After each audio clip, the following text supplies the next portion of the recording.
mostrar a vocês quando vai botando gasolina com o carro melhor aí. R$34 foi o que pegou, 5,4, beleza? Então, 53 km. Olha, fez quase 10, não vamos ver. Olha aí, gente, 9,8. Tá vendo como gasolina ele vai melhorando muito o carro? Vamos embora! Bom dia, boa tarde, boa noite. Hoje Dona Flávia pediu para eu vir apanhar ela. E se tudo deu certo, vocês viram aí o consumo do carro, fez, porque tá aí, mas fez 9, tava 53 km dividido por 5,4, que foi o que pegou. Ele fez 9,8, pode ser que eu não consiga botar na edição, quer dizer, vai botando gasolina e vai melhorando, né, gente? Eu rodei muito pouco ontem, que eu fui resolver um problema lá no banco.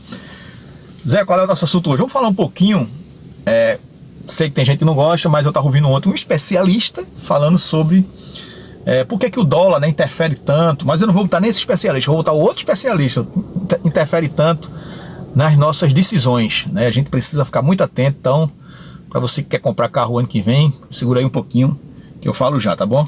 Então, se você vai gostar do meu vídeo, coloca o teu gostei, compartilha o vídeo com os amigos. Zé, gostei muito desse vídeo, compartilha com os amigos. Zé, não gostei, compartilha com os inimigos. Deixa o teu like aí, o teu joinha, tá certo? Vocês ajudam muito. Muito obrigado a todos que comentam, que vão lá falar comigo, pra gente trocar uma ideia. Pode ser contra também o que eu tô dizendo aqui, não tem problema nenhum. Mas ontem eu tava ouvindo, hoje de manhã eu tava ouvindo me acordo de madrugada, viu, gente? Então, quem tá me vendo lá no Instagram, cara, quando você se acorda de madrugada, o importante é você orar e rezar muito pra Deus, certo? É o melhor momento de você falar com Deus. E de manhã, todo dia de manhã, lá no Instagram eu mostro, eu saio, eu acho que sempre tem alguém precisando de uma oração, de uma força, como eu também preciso. Então peço que você ore por mim, que eu oro por você, tá bom? Então, sabe, depois eu vou falar um negócio aqui, muita gente pode achar que eu tô errado, que eu tô certo. Eu não sou um homem de ir muito à igreja. Padres ficam até revoltados com isso, né, quem diz isso, sabe? Mas na passagem da Bíblia diz, onde um ou mais estiver ali reunido, eu estarei ali. Então, eu não vejo que necessariamente eu tenho que ir à igreja, mas não sou contra quem vai à igreja todo domingo, orar, rezar. Agora, tem um ditado que diz assim, sabe? Não adianta a igreja rezar e orar e fazer tudo errado. Então, pessoas têm que começar a pensar que não é só o dinheiro que vai lhe levar, a riqueza não está aqui, cara. A riqueza está lá em cima.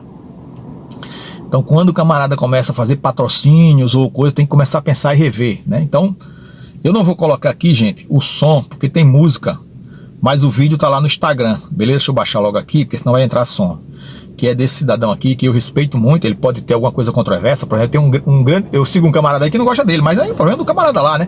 É como o padre, se o padre vai querer me julgar porque eu não vou à igreja todo dia, o problema é do padre. Como eu digo, eu não julgo ninguém, eu procuro fazer o bem e o amor aqui, né? Porque tem uma outra passagem na Bíblia que Jesus, quando está reunido lá com aqueles doutores da lei da época, ele diz, quem é melhor para Deus? Aquele que cuida, que não acredita em nada, mas que cuida daquela pessoa, e sempre quando passa ali, vai lá cuidar, ou vocês? Quem é melhor? Então, não é julgar, a gente não está aqui para julgar ninguém, mas observar esse detalhe que a gente vai falar. Então, é esse homem aqui, ó, seu Boris Feldman, tá vendo? Ele está falando justamente da situação lá da BID, que a BID, olha ele aqui, ó, do seu Boris, acho que todo mundo conhece, do Alto Papo, jornalista antigo, tá certo? E ele aqui, cara, lógico, né?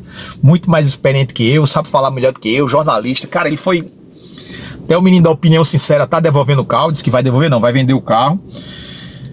Então seu Boris aqui foi cirúrgico, ó, ele mostra lá a situação do pessoal lá, ó, comendo, ó. Cara, as empresas podem vir para cá, como ele fala aqui no vídeo dele, mas ela tem que respeitar a nossa lei trabalhista. Ah, a lei trabalhista é dura, não é dura, Zé, tem igreja, sim, mas nessa situação aí, gente, é como o Brasil, quando manda, a Odebrecht mandou, que o Regovão mandou pessoas para Angola, para Líbia, para o Iraque, para tantos outros lugares aí. Angola, cara, o pessoal contava pra gente que o pessoal comia lixo na rua em Angola, tudo ditadura, viu? Tudo ditadura.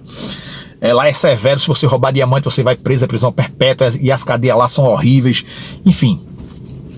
Mas, pessoal, quando chegava de lá, a Queiroz Galvão, que era a empresa que a gente prestava serviço, dava o táxi para levar no aeroporto ou levar na rodoviária, dava o táxi, cara, pagava em dólar, tudo, os caras, onde eles dormiam lá no acampamento era estrutura extraordinária, a comida era ruim porque é a comida dele lá, então era muito ruim às vezes, só a comida, muitos desistiam, mas recebia em dólar, irmão, entendeu não? Então, quando a empresa fala que terceirizou seu serviço e não, cara, é a mesma coisa que eu colocar uma pessoa para trabalhar na minha casa e eu não dar um mínimo de dignidade a ela para ela trabalhar, tá certo?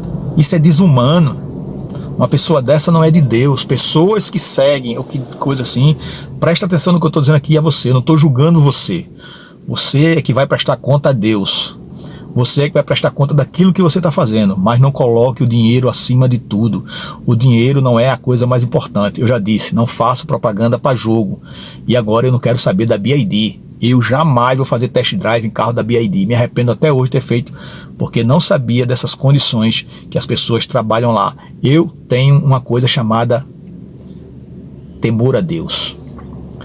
Porque Deus, Ele não quer que você se envolva com pessoas que tratam as outras mal, que você pode estar inocente. Ah, não, Zé, mas cara, cada um faz da sua, como eu estou dizendo aqui, cada um faz da sua vida o que quer. Eu jamais compraria um carro de uma empresa dessa. E fico muito desconfiado das outras empresas chinesas se as condições de trabalho para os seus operários lá é assim. Ah, Zé, mas lá é assim mesmo. Não interessa, irmão. Brigam tanto pelos direitos humanos, isso é direitos humanos, pô. Isso é covardia. Deixar as pessoas nesse estado de coisa é covardia, beleza? Dito isto, aqui no ponto do açaí, ó, do Jaime da Fonte, ali tá meu amigo Márcio ali, ó, que é o ponto do... E já marquei com ele pra gente fazer a gente vai fazer um aí... Tô falando já aqui um pouquinho de tu aqui. Tá aqui Márcio, deixa eu ver aqui, Márcio, vamos apresentar aqui Márcio aqui a vocês. Tudo bem, meu irmão? Márcio é de uma igreja... Do Evangelho Quadrangular. Isso, tá vendo? Católico e um evangélico, não tem problema nenhum. Não, de jeito nenhum. Somos jamais. todos cristãos. Exatamente. E a gente tá marcando já um dia aí pra gente fazer aí um review nesse carro aí pra vocês. Pra Márcio falar de valor. Não do valor que ele pagou, como ficou a prestação, que saiu uma parte dele, pessoal, certo? Pra ele falar o valor, o carro já tá saindo com as duas isenções, não é isso? Já saindo com as duas isenções, é um Nissan muito confortável. Pra mim tá dando muito certo. Né? Não coloquei gás ainda, não pretendo colocar. Então, assim, o dia que a gente fizer, vou mostrar a vocês tudo direitinho, detalhado, tá bom? Valeu, Márcio, um abraço, obrigado aí. Valeu. Eu tinha feito já o vídeo aqui, eu tentei, já fiz o meu vídeo de hoje, que a gente vai falar um pouquinho pra gente ter cuidado ano que vem. Mas aí eu vou fazer um outro vídeo aqui agora, e aí preferi para ele dar essa palhinha aqui. Obrigado, Márcio, um abraço aí, valeu, irmão, parceria aí, valeu, obrigado. Um carro, e a gente vai falar um pouquinho sobre isso. É isso que eu digo, não compre o carro antes de ver esse vídeo, beleza? Vamos falar um pouquinho sobre isso aí, daqui a pouco a gente volta, vamos embora. Gente, aí vocês viram aí, né, o amigo aí no centro, aqui no centro não, no Versa. E aí eu mudei o vídeo, porque eu já tinha feito o vídeo lá com Dona Flávia, lá na perto da casa da Dona Flávia, e aqui agora já tô aqui no Jaime da Fonte. E é isso aí, depois eu marquei com ele, a gente vai marcar, dar uma volta com esse carro, vamos ver como é que é o carro, beleza? Se eu garanto aí pra vocês que a gente vai sair com esse vídeo aí depois aí fazer nesse Versa, que muita gente me fala desse carro. E agora a Nissan tá se unindo com a Honda, né? Mas gente, vamos conversar aqui agora um pouquinho sobre o assunto que eu quero falar de ter cuidado, né? De ter cuidado aqui. Eita, aqui minha filha perguntando o depósito se é pra mim. Pra sua mãe, não faço depósito pra mim não, é pra sua mãe. O dinheiro é pra mulher. Deixa eu ajeitar aqui, que a câmera tá aqui no retrovisor, porque ali tá muito sol. Eu também pego uma imagem melhor aqui pra vocês. Aí tem o trabalho, o cara viu aqui agora, o Márcio viu o trabalho que eu tava aqui pra editar o vídeo. Esse início do vídeo aqui, eu perdi aqui, ó, acho que uns 30 minutos. E 1 minuto, eu perdi 30 minutos aqui. Perdi não, né? Não tá tendo corrida, eu tô aqui fazendo meus vídeos pra vocês. Então vamos ouvir aqui o nosso estimado. Gente, por que o dólar vai prejudicar, o dólar alto prejudica a gente? Eu vou deixar algumas coisas aí, depois eu leio aqui pra vocês, mas eu queria que a gente visse aqui um pedaço. E eu vou botar só a parte. Se você quiser ver E essa confusão ok. de estourar o preço do dólar... Vai lá no início, eu vou botar só a parte final aqui, beleza? Deixa eu ver aqui. Ano de responsabilidade da sua banda, deixa eu renovar anuais ingênuos de economia à luz da esculhambação brasileira. Se você gastasse um pouquinho menos do que arrecada, gerando uma pequena sobra, um tal superávit primário, a sua dívida se manteria em volume estável ou até diminuiria, dependendo do tamanho da sobra. Essa é a picaretagem denominada de superávit primário pela grande mídia brasileira a serviço sujo dos seus donos entre a banqueirada. Vamos aos números. Desde que essa engenhoca foi introduzida entre nós, naquela madrugada de 1999, nem um único ano, leiam os meus lábios, nem um único ano o superávit obtido foi suficiente para pagar sequer os juros da nossa dívida. Nesse ano de responsabilidade criminosa de Lula e sua banda, deixa eu renovar os números.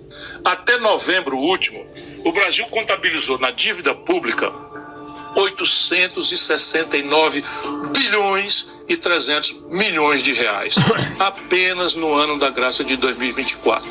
Isso equivale a monstruosos 7,49% do nosso PIB, que é um ano inteiro de produção de todo mundo no Brasil. E nos coloca sem rival como o país do mundo que mais paga juros. Como estamos em déficit primário, ainda que pequeno, entre aspas, frente a esses números assustadores, essa montanha de juros vai toda para a dívida pública. Quando o Lula assume prometendo picanha e cerveja para todo mundo, a dívida tinha levado 500 anos para alcançar 7 trilhões de reais.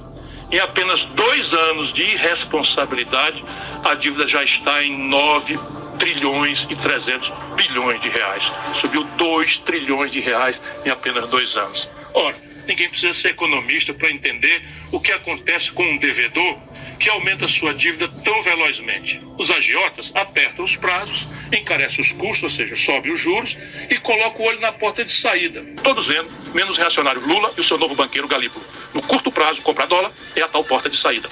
Ora, uma das pernas do tal tripé macroeconômico com a qual o Lula se comprometeu, traindo o Brasil e sua história, é o tal câmbio flutuante. Para que ele existe? Para que as contas externas do país se ajustem selvagemente como a crueldade do tal mercado advoga. País nenhum do mundo sério faz isso. Por quê? Voltaremos ao assunto. O preço do dólar mexe com praticamente todos os preços da economia, diz da competitividade sistêmica nas relações de comércio exterior. Enfim, deixar flutuar ao sabor de ataques especulativos não é coisa séria a não ser aqui. O que estamos vendo acontecer? O pior dos mundos. Lula queimou esta semana mais de 30 bilhões de dólares públicos, entregando aos especuladores que, diz o seu banqueiro, não estão especulando. Se não é um ataque especulativo, por que queimar 186 bilhões de reais do dinheiro público, fazendo fácil a vida de criminosos que estão atacando a nossa moeda e, portanto, a economia popular? Se não for um ataque especulativo, óbvio, o câmbio flutuante resolve o problema achando sozinho um novo ponto de equilíbrio. Tudo papo furado, tudo picaretagem. Quem tem no Brasil, ou alhures, em posições brasileiras, 186 bilhões de reais para torrar em 4 dias, comprando dólar barato, entre aspas, do povo brasileiro, não duvidem, são apenas meia dúzia de 3 ou 4. Afora pouquíssimos magnatas estrangeiros que estão trocando sua posição de comprados para vendidos no Brasil, houvesse governo, Ministério Público e Judiciário, seria muito fácil identificar para quem o Banco Central resolveu vender em perfeito acordo e coordenação aqueles que miravam a porta de saída do devedor, irresponsável e demagogicamente. Em tempo, com os 3 pontos adicionais de juros, nossa conta anual ultrapassará a casa de 1 trilhão de reais só de juros por ano. O arroxo petista no salário mínimo, nos proventos dos aposentados e no auxílio a idosos doentes e crianças autistas vai fazer muita falta aos mais pobres e sofridos dos brasileiros. Mas será uma ninharia frente a esse trilhão. Cerca de 250 bilhões de reais em 6 anos, o que dá 41 bilhões para encarar 1 trilhão por ano. Estes irresponsáveis quebraram o Brasil. Então, vamos lá, posso discordar dessa história aí do câmbio flutuante, isso é outra história, eu não vou entrar nisso aqui. E quando ele falar lá de 99, de Fernando Henrique, foi o seguinte, não existia reeleição no Brasil, né? Era 4 anos e só. E aí o Fernando Henrique fez a paridade do dólar, era $1, era R$1. Vou dar um exemplo, o Mancuso, que foi um jogador argentino, todo mundo lembra dele, grande jogador, grande volante, seleção argentina. O Santa Cruz contratou ele, Jonas Alvarenga era o presidente do Santa Cruz. Gente, eu tô dentro da história, por isso que eu sei, eu tenho 56 anos. Eu não tô aí com um professor teu aí que fuma e que faz aquele negócio cheiro e que vai te contando a história, não. Eu tava dentro da história. Então, $1 era R$1. Essa era a paridade, né? Fizeram o plano real, que foi excelente, mas o Fernando Henrique, com o Mendoncinha, que era filho do Mendonção, que foi presidente de Santa Cruz, fizeram, acho que uma PEC para ter a reeleição. E aí, imagina, $1, R$1, a paridade. A sorte é que não dolarizou como o Nestor Kirchner, se eu não me engano, fez na Argentina. Ele dolarizou lá a moeda argentina, um peso, e você pagava com dólar. Aqui não, aqui você tinha que fazer o câmbio, mas era 1 em 1, né? A paridade era essa. E aí contrataram o Mancuso. O Mancuso veio, nunca vou esquecer disso, ele ganhava $20 mil, que era 20 mil reais. Aí quando foi em 99, que ele conseguiu ser reeleito, aí acabou a paridade. Quando acabou a paridade, o que aconteceu? Ferrou todo mundo, irmão. Quem tinha negócio de dólar, aí o Santa Cruz teve que pagar, acho que 50, quase 60 mil reais a Mancuso. E aí Mancuso já estava aqui, era Mancuso, Almandóis e um outro argentino, eram 3 argentinos. Santa Cruz teve que pagar, Paulinho McLaren veio, só que fez um timaço que não deu em nada esse timaço, a gente não ganhou o campeonato, não fez nada, enfim. Mas o Mancuso jogava muita bola. Mas no final a gente conseguiu subir, naquele ano de 99, para a primeira divisão com o menino da base. Foi embora Mancuso, foi embora o Mandói, e até hoje a torcida do Santa Cruz endeusa Mancuso. O Mancuso não fez nada no Santa Cruz. E eu não sei o que é que a turma... Ele joga muito, mas no Santa Cruz ele não jogou. Tá certo? Muito pelo contrário. Paulinho McLaren, todo esse pessoal foi embora, aí subiu com Batata, subiu com a turma de casa. Entendeu, não? Então, gente, quando a gente fala aqui para vocês, estou dando um alerta, aquilo que eu estava dizendo, não estou induzindo ninguém a não comprar. Tenho muitos amigos vendedores de carro, tenho muitos colegas que ficam tristes quando eu falo aqui. Cara, se você tem uma necessidade de comprar um carro, compre. Deixa eu contar aqui a minha história. Eu disse a vocês que eu vou gastar entre 6 mil a 8 mil reais nesse carro de manutenção. Já não vou mais. O que é que eu vou fazer? Vou fazer o que tem que fazer, a suspensão. Já não vou mais, eu ia pintar a mala do carro, ia mandar tirar uns arranhões que tá ali. Vou só pintar os 2 para-choques e conversando com minha esposa a gente tá decidindo isso. Para vocês terem uma ideia, se eu me lembrar eu boto aí, tem um banco aí querendo me emprestar o dinheiro a juro. É 4,5%, irmão, ao mês. Por exemplo, se eu pegar 11 mil, se eu me lembrar eu deixar aí o sprint, se eu pegar 11 mil com eles, por exemplo, que é o máximo que ele tá me oferecendo, se eu dividir em 48 meses, eu vou pagar, parece que é 28, eu vou deixar aí depois. Eu não tenho nem lembrança. Agora mesmo ele mandou uma mensagem pra mim, continue fazendo seu empréstimo, pega que eu vou lá simular pra ver, né, como é que é. Juro altíssimo. Podia pegar esse dinheiro, pega esse dinheiro aí, Zé. Não, cara. Tenha muito cuidado para não fazer dívida, porque interfere sim. Eu tava pesquisando alguma coisa que eu vou deixar aí, mas por exemplo, tem aqui, ó, IC pesa sobre a dívida pública, por quê? Dos 6,748 trilhões da dívida emitida pelo Tesouro é dinheiro da gente, 47% são Tesouro Selic, LSE. Essa parcela da dívida indexada à Selic cresceu nos últimos meses. Hoje vemos poucos investidores dispostos a assumir posições otimistas no mercado. Isso está provocando uma dinâmica horrorosa no mercado. Fonte Invest News, 17/12/2024. Cada um ponto percentual do aumento da Selic, o custo da dívida pública aumenta, tá certo? Quem inclui contas do governo federal, INSS, estados e municípios, sobe 50 bilhões ao ano. O Ciro falou agora aí. Se o Banco Central subir a Selic em mais 2 pontos percentuais, como sinalizou, o custo da dívida pública cresce 150 bilhões somente em dezembro e março de 2025. Gente, presta atenção, quando quer falar assim, então Zé, só não subir a Selic. O problema é que o governo faz a parte dele, irmão. Corta custos. Você vê agora aí a senhorita Janja, a senhora Janja, ela quer um gabinete para ela quando não existe isso nem nos Estados Unidos. Por que ela quer um gabinete? Porque nos Estados Unidos existe. Porque as primeiras damas dos Estados Unidos, lá na Constituição americana, não tem que mas criaram um gabinete para a primeira dama, só que elas fazem coisas sociais. Qual é a coisa social que essa senhora faz? Essa senhora só quer saber de gastar. Ela estava reclamando que não tem dinheiro para gastar mais. Ela quer ter um orçamento para ela que não existe. Não existe esse orçamento. Então eles gastam como nunca. É comprando enxoval de 50 mil reais, é comprando não sei o que, gastando agora 1.200.000 com uma equipe de 12 pessoas que ela não era para ter. 160 mil. E tem gente ainda que acha que isso está certo. A gente vai dizer aqui, o cara vai ficar com raiva de mim. Cara, deixa de gastar. Eu tava vendo aqui agora 34 bilhões em 2 anos para a Lei Rouanet.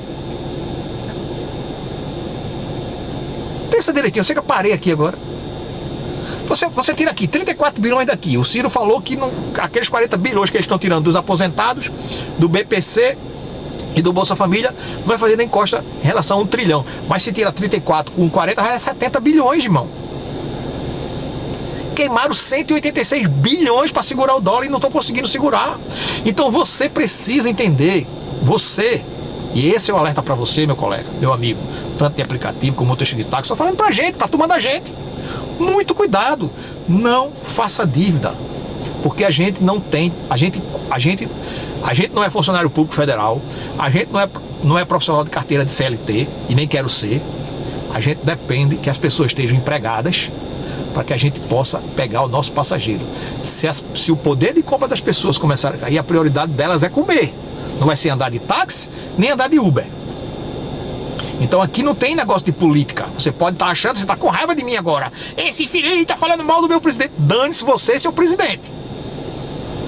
O que eu estou falando são para pessoas que têm pelo menos 2 neurônios. O que foi que esse camarada falou uma vez? Que quem ganha mais de 5 mil reais já não vota nele. Porque quem vota no Lula são os pobres, as pessoas realmente que eu até perdoo. Elas não veem nada, elas não entendem de nada, elas acham que picanha e cerveja vai cair do céu. Picanha e cerveja só cai, meu irmão, se você trabalhar. E é assim desde os 12 anos de idade que eu comecei a trabalhar.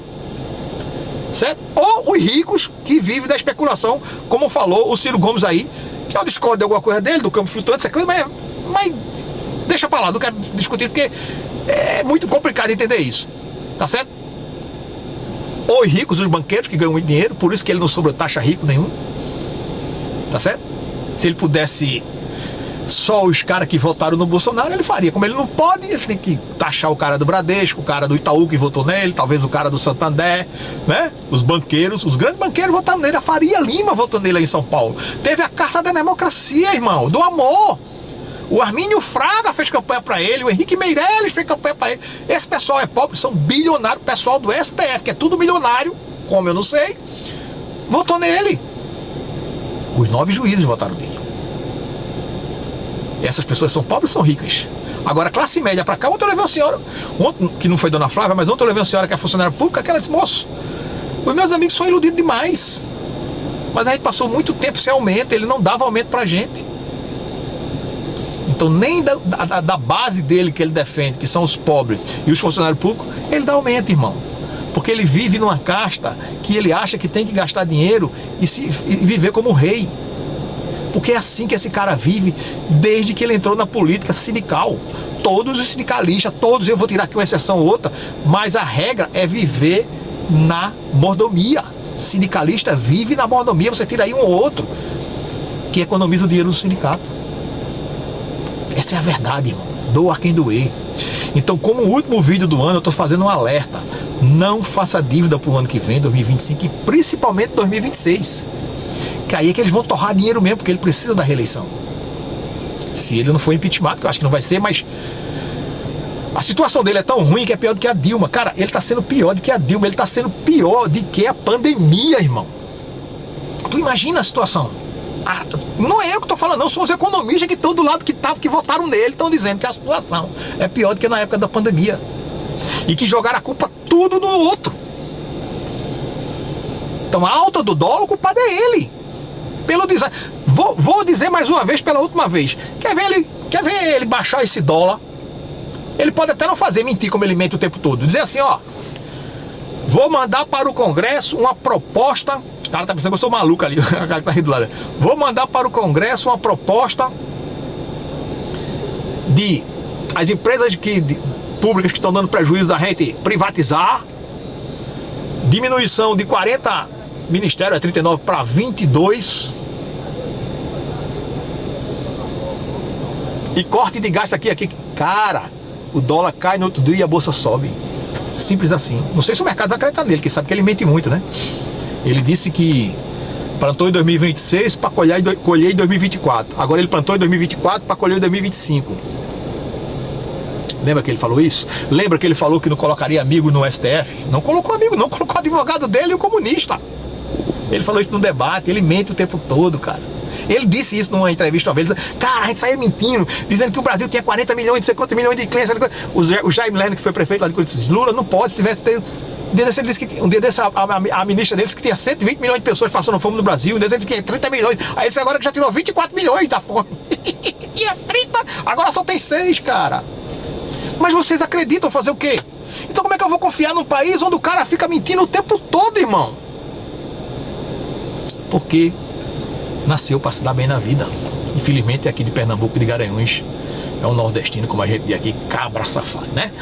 Cheiro do coração, que Deus abençoe, feliz ano novo. Sei que vai ter gente, você que não gostou do vídeo, você aí, hater, lulista, vai para outro canal, irmão. Eu tô aqui alertando aos colegas que querem entender o que eu tô querendo dizer, independente de ser esquerda ou direita. Estaria dizendo a mesma coisa se fosse o governo Bolsonaro. No governo Bolsonaro, eu acho que eu não sei se eu estava fazendo, eu dizia, cara, pandemia, crise, não é época de você comprar carro. Se eu não tinha canal, eu saía dizendo para meus amigos, cara, não compra o carro agora, segura um pouquinho, deixa melhorar, tá muito ruim a situação do país, a gente não sabe o que é que vai acontecer, porque proibiram o cara de governar, porra. Entendeu? Então presta muita atenção, muita cabeça, muita consciência. Você que não gosta de mim, sai. Se falar besteira aqui, eu vou bloquear, não adianta, eu não vou responder, tá certo? Agora, você que quer aqui ter um canal, que a gente vai falar aqui, olhando no olho, falando tete a tete, e outra coisa, quando me encontrar na rua, se você não discorda, bate um papo, velho. Vamos conversar sobre isso.